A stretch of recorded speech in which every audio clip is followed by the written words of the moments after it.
Драги пријатели, мислам дека успешно ја завршивме 2019 година, меѓутоа уште поуспешно да ја започнеме оваа 2020 година. По празничниот период повторно доаѓа во момент кога треба да се предизвикаме како да ги избалансираме нашите средства и да почнеме вистински да штедиме.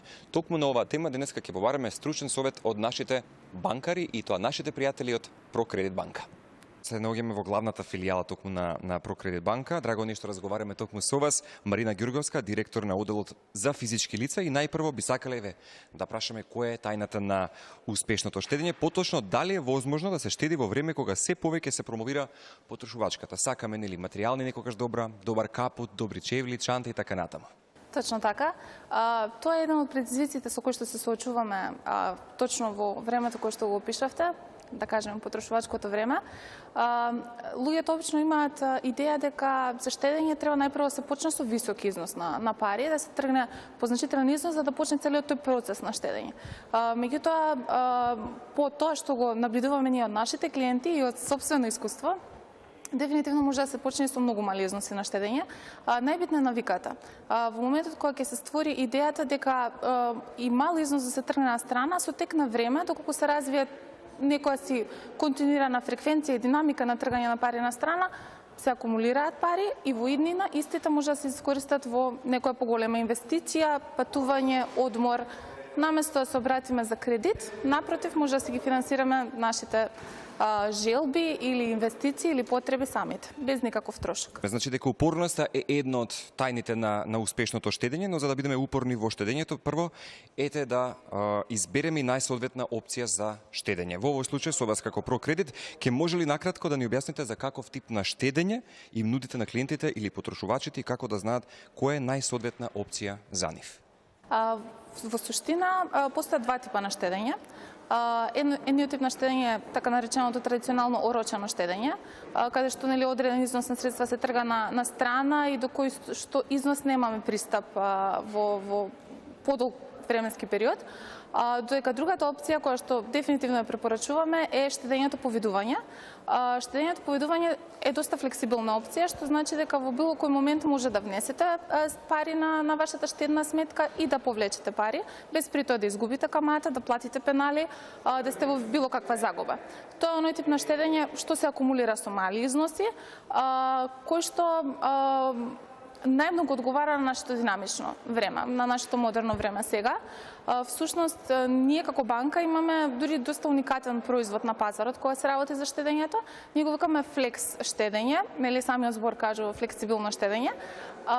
Зошто е уникатен е самиот факт што, мислам, кога збориме за флексибилност, сосема е флексибилно од аспект дека само со еден клик на вашиот мобилен телефон или електронско банкарство може да си префрлите пари на штедната сметка или да си ги ставите на картичка за користење.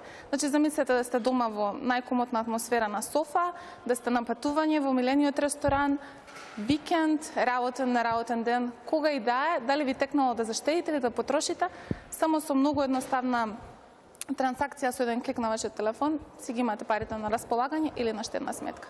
Апсолутно флексибилен производ. Во случај кога навистина сме во трка со времето, ова модерно време, едноставно за вашите корисници правите едноставно потреба да можеме да си заштитиме дел од нашето секојдневие, така што ќе ве прашам, не мора физички да појдеме во банка, туку тоа се може да го направиме електронски преку новата мобилна апликација.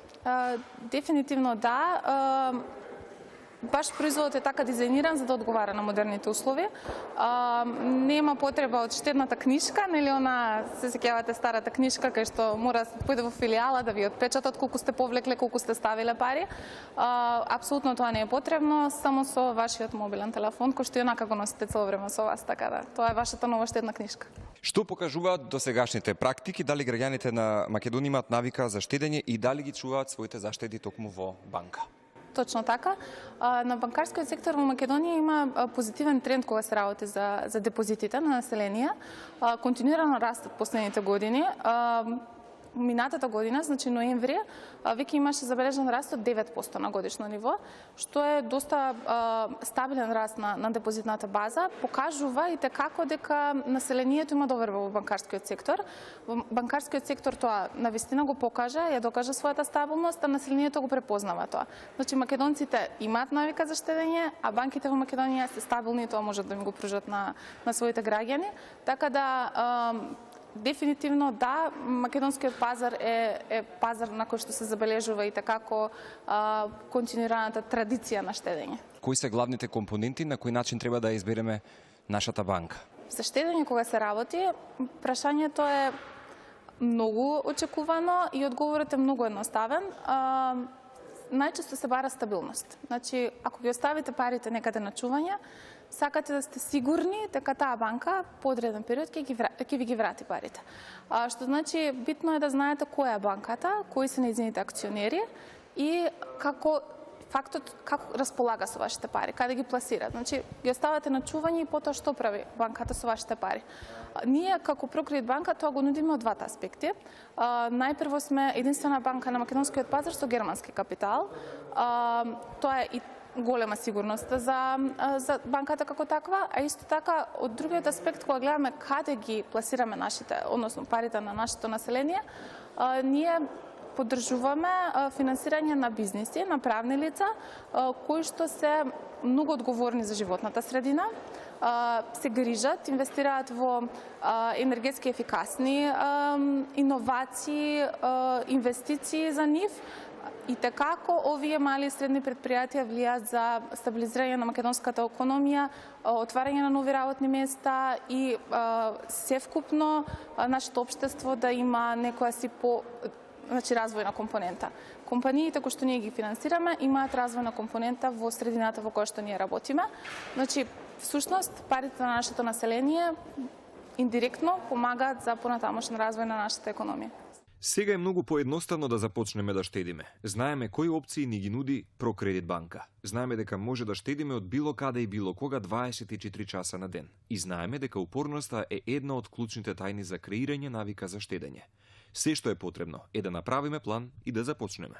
Се надевам дека и вие, како и јас, добивте инспирација да ја завршите 2020 со одличен износ на кумулирани заштеди на вашите сметки.